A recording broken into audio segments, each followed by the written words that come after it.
Mám tu gamatku PT, myslím, že PT 6150, prestávanú na propan-butan. A sa dialo to, že ona je málo používaná veľmi. Po zapálení vlastne toho hlavného plameňa, tak došlo k zhasnutiu ešte aj toho väčšného plamienka. Neviem, čo z ničoho nič to začala robiť po niekoľkých rokoch, ale strašne málo ona má najazdené. Tak som sa rozhodol potom, že sa pozriem na to, celé to rozoberiem, vyčistím horák, dizy, pozriem sa na funkciu samotného regulátora a bezpečnostného ventílu, že či sa mi nepodarí zistiť nejaký problém. Je to síce práca s plynom, na ktorú treba mať papiere, ale ja som raz pri tej gamatke mal jedného technika z plynárenskej firmy a keď som videl aj to meracie zariadenie, ktoré vlastne on mal, tak ja som si kúpil sám nejaký taký digitálny manometer, ktorý spĺňa všetky potrebné parametre na to, že by som si to mohol skontrolovať alebo prípadne nastaviť aj sám. Takže tak, a čo sa týka značky Mora, tak najprv samozrejme som kontaktoval Infolinku, kde som si pýtal nejaké servisné stredisko alebo servisáka pre náš okres značkového od nich, tak mi doporučili nejaké 3 kontakty tu v okrese. Nebudem ani menovať zbytočne, ľudia, keď si urobíte sami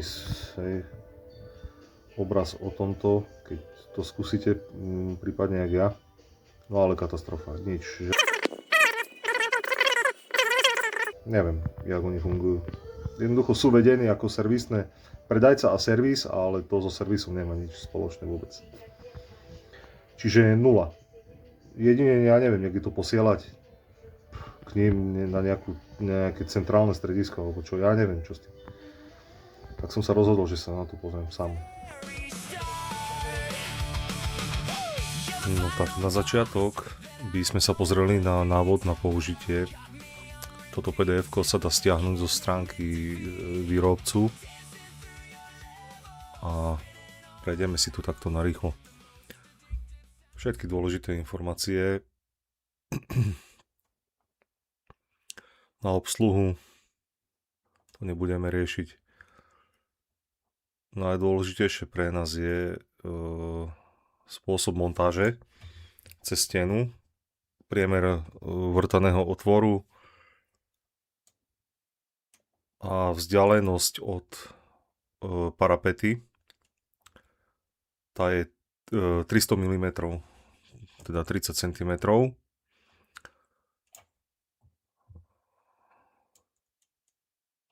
Vzdialenosti minimálne od rohu, steny v rohu. Tiež odvod spálin, tiež nejaké vzdialenosti. Tu je vyústenie, možné vyhotoviť pod spodným okrajom parapetom otvárateľné časti okna v najmenšej zvislej vzdialenosti 30 cm. Čiže pod otváracím oknom minimálne 30 cm musí byť ten výfuk, ten otvor. Zase nejaké upozornenia. No. Nás zaujíma hlavne prestavba na plyn. Ako som spomínal už, že tu na tomto obrázku vidno tú klapku, ktorá je, keď vám príde gamatka nová, tak je takto tento plech dole zvislo a nám ho treba vyhnúť smerom dozadu pri prestavbe na propan-butan. No a tu ďalej sú dôležité veci. Skrutka 10, to je regulačná skrutka menovitého výkonu, tu sa nastavuje tlak plynu. Kontrolné otvory, toto je dôležité, to je pohľad z hora. 9, sonda na meranie vstupného tlaku z fľašky.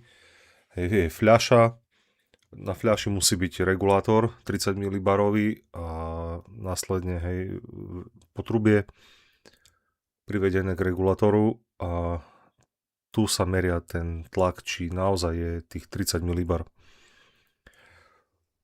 Potom je tu tento druhý kontrolný otvor, 3, tu sa pripája sonda, respektíve hadička na meranie výstupného tlaku plynu ku horáku hlavnému. Toto budeme tiež používať. A už je len dôležitá potom vec, táto tabuľka. Tu máme náš model 6150. Tu sú parametre pre zemný plyn a propan-butan. Čiže riešime propan-butan. Ideme v tabuľke dole. Tu sú dízy. Hlavná díza, hlavná tríska je použitá priemer 0,9 mm, označenie 0,90.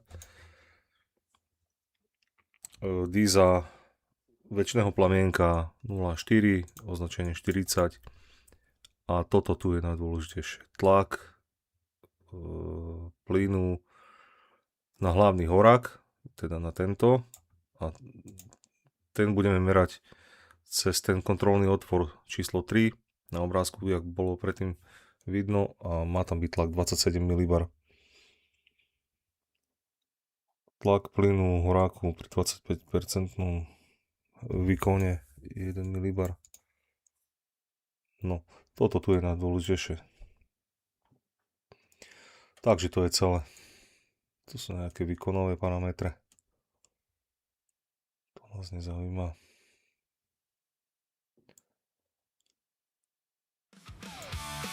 Dobre, to by bolo celé na úvod.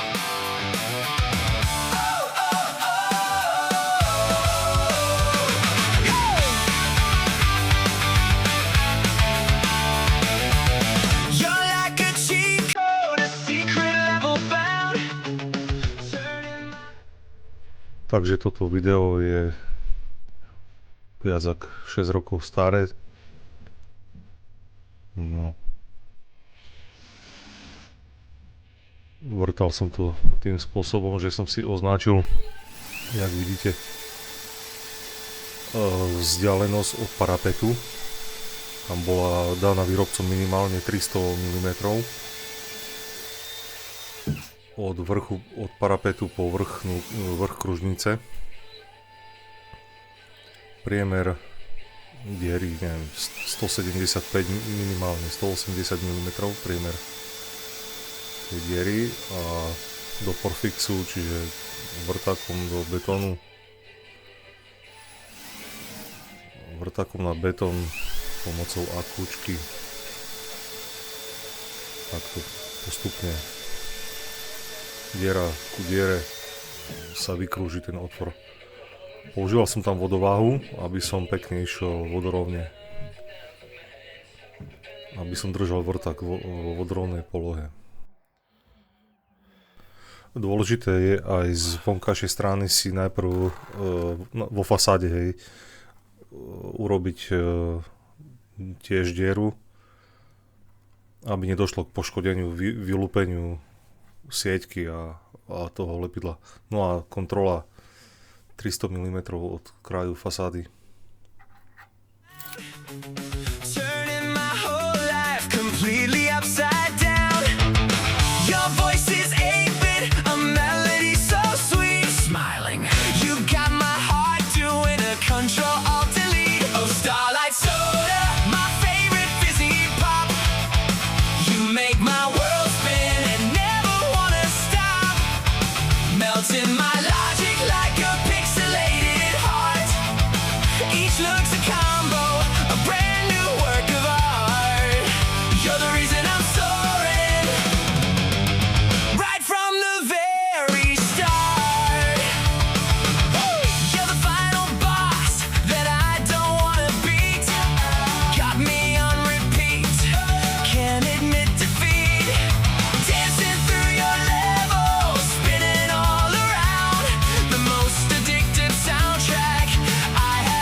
A beautiful mistake.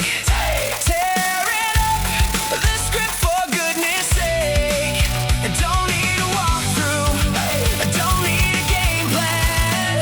With you I'm winning, I'm your biggest fan. Oh, Starlight Soda. Ono to možno vyzerá divne, že nepoužívam žiadnu izoláciu tepelnú, že polystyrén je hodľavý akože, ale naozaj ja som skúšal tú gamátku najprv na stole a s namontovanými tými rúrami na savanie aj výfuk. Tá veľká rúra vlastne v podstate okolo nej prúdi studený vzduch, je to na savanie, čiže absolútne žiadne nahrievanie tej plechovej rúry vôbec tam nebolo, takže je to bezpečné na ten polystyrén. Tu mám nahrávku len, kde mám namontovanú tú rúru výfukovú iba, tú s menším priemerom, ale potom neskôr som tam dal aj tú hrubú, tú väčšiu, tú s priemerom 175 mm a vôbec sa nenahrievala, čiže no a vtedy som nemal ten digitálny manometer v tej dobe, tak som si prerobil krvný tlakomer v podstate s ním som meral tlak plynu. V iných jednotkách, ale je prepočet na milibary. Melting my logic like a pixelated heart. Each looks a combo, a brand new work of art. You're the reason I'm soaring, right from the very start. Right from the start, soaring from the start. Right from the start.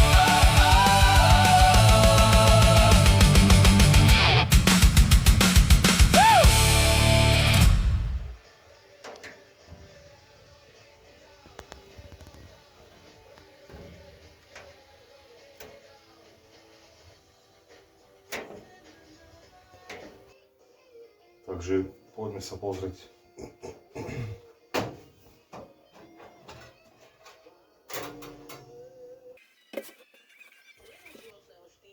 V podstate som nevedel ani akým princípom to funguje.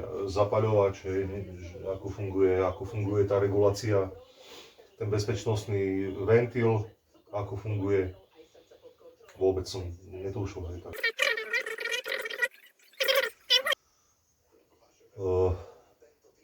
Skontrolujeme si termočlánok, ktorý je priamo nad väčšným plamienkom a po ohriati vlastne on generuje nízke napätie od 15 do 30 mV a vlastne týmto nízkym napätím udržiava pomocou cievky nám udržiava elektromagnetický ventil v tej stlačenej polohe. Po zasnutí plamienka poklesne to napätie a odistí nám elektroventil, ktorý uzavrie prívod plynu. Takže tak funguje ten bezpečnostný plynový ventil. Takže na kontrolu termočlánku budeme potrebovať multimeter, krokosvorky a plynový sporak.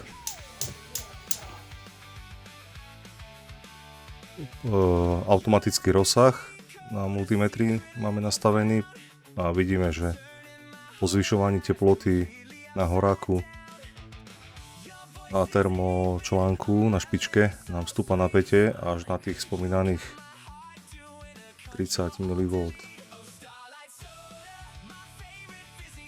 Jemne cez.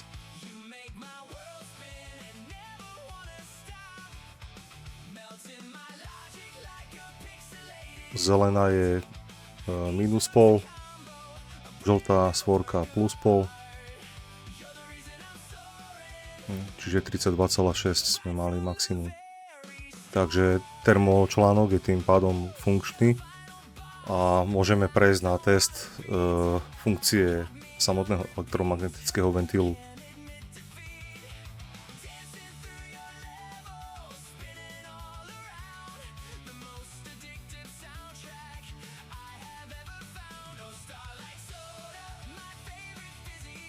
Termočlánok je naskrutkovaný do regulátora a skúsime to tým istým spôsobom na peci.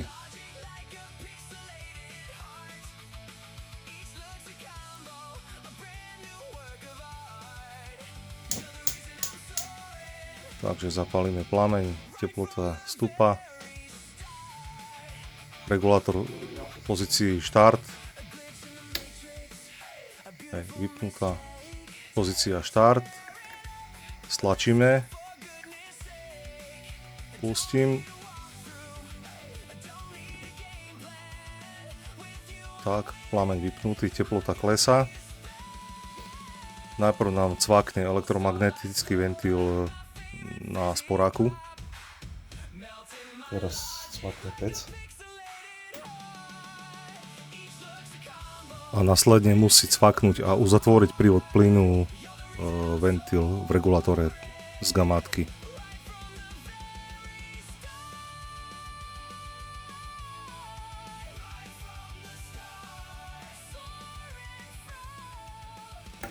Teraz. Takže elektromagnetický ventil je teda funkčný. Bola vymenená zapaľovacia sviečka. Tu som zlomil nechťac pri demontáži, to je tá, má keramický obal, úzdro a je to veľmi citlivé, takže keď sa zlomí tá keramika, tak potom to hádže iskru všade na kostru inde, len nie na špičku, kde potrebujeme. A samozrejme budeme potrebovať skontrolovať aj tlak plynu. Skontrolujeme si tlak plynu z regulátora, či je správny, či nám dáva požadovaný tlak, tých 30 mB a na druhej dyze sa kontroluje potom ten pracovný tlak plynu do hlavného horáku. Ten pre propan bután by mal byť podľa tabuliek od výrobcu 27 mB. Takže toto si skontrolujeme teraz. Dobre.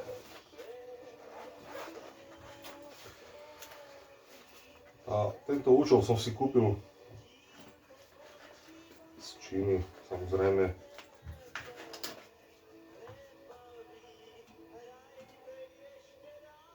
Takýto prístroj, manometer digitálny, ktorý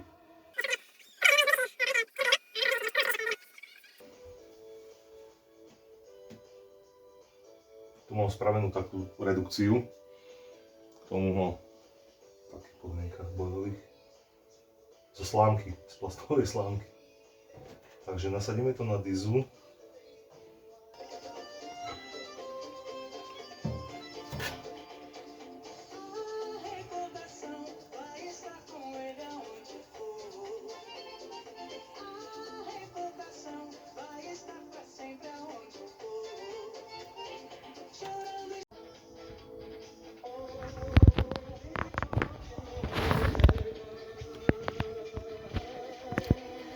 No, tlak kontrolujeme tou zadnou dyzou po vyskrutkovaní tej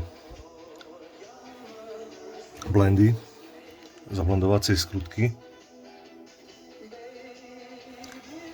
A tlak z regulátora, tlak z fľaše máme 29,6 mB. Takže toto je v poriadku.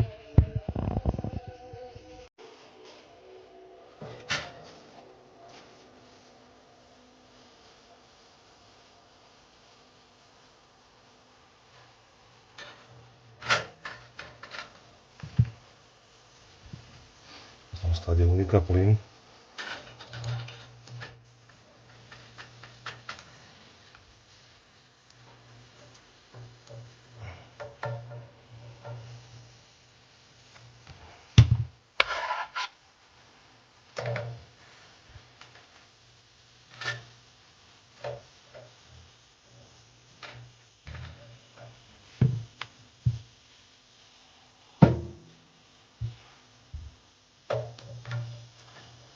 Táto druhá skrutka dyza je kontrolná pre hlavný horak.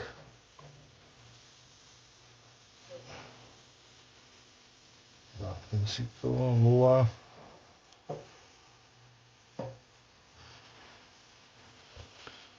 Máme Mal tam tlak 0 milibar. Aha, nevidno.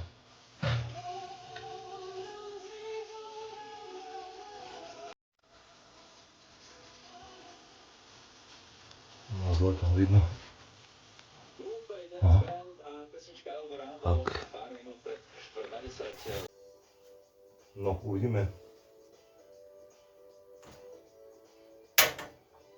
Dobre, plamienok máme.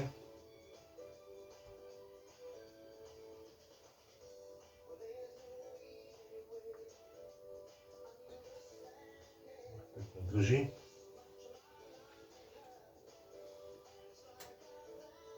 Výkon 28. Mal by mať 27.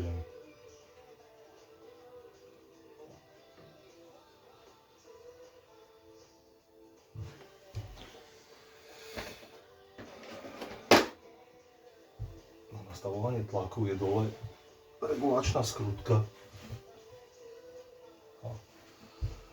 Musíme to odkryť.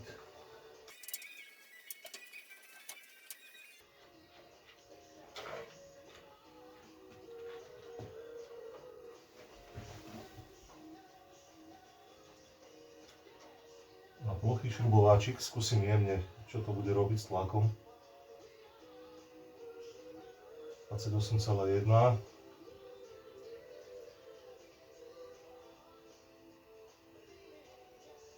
27,9,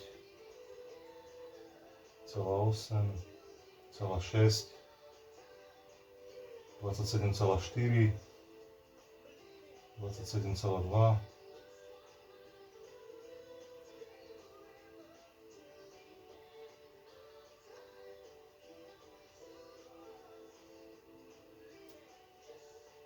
26,9, 26,8, trošku naspäť.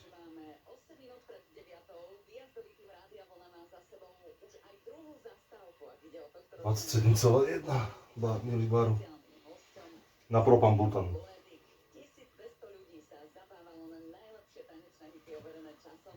Či to vidno? 27,1, 27,0. Dobre.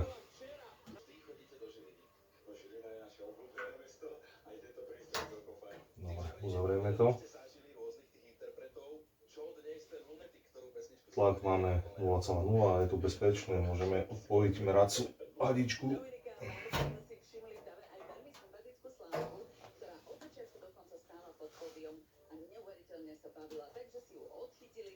A montujeme naspäť skrutku na kontrolný otvor.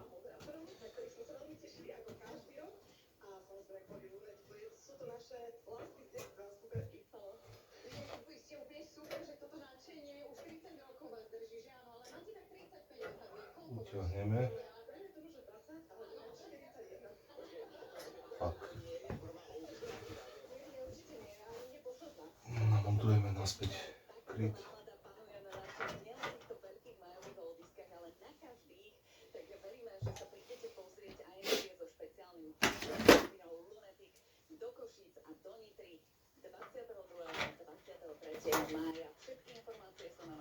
Teraz dám pekne cvakol. Bezpečnostný ventil. Skúsime si to ešte raz. Je to počuť, ak to cvakne. Čiže iskra. Horíme. Pomaličky povolím. Už tam mám napätie, hej, cez tú medenú trubičku. Dobre, ideme na výkon.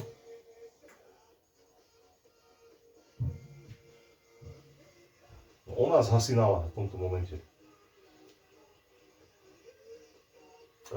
Prečistená bola hlavná díza voľnobežná, díza väčšného plamienku.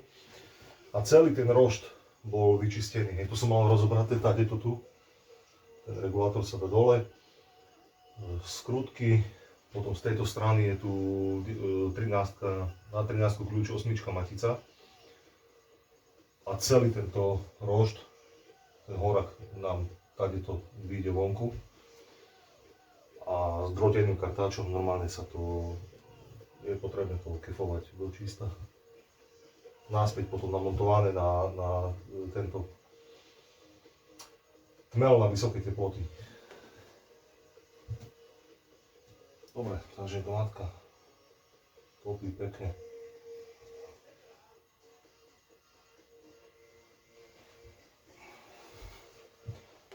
Môžeme to zakrytovať.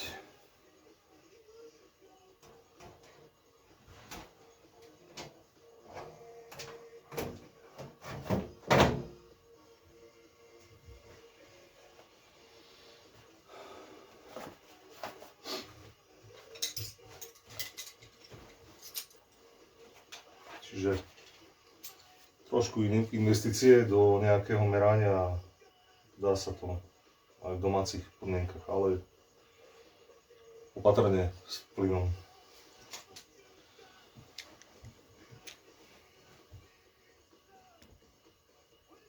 No takto tu je urobený výfuk a sáne, ale ja pozerám, že nejak dosť čmódi.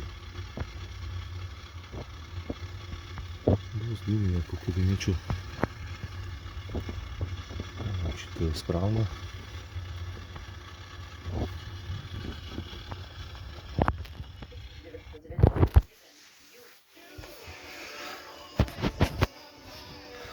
Tak po týchto všetkých meraniach, kontrolách, akurát nám zhasol plameň. Lebo je tu už dosť natopené. Večný plamienok máme. Skúsim pridať na regulátore. Pridám na 6. No a pekne ide, dobre. Berem naspäť. 5, 5. stupeň. Dobre. Po týchto kontrolách prečistení gamatka opäť začalo tu pracovať spodom hry. Takže som rád, ušetrených 300 eur, to je celé. Topíme ďalej.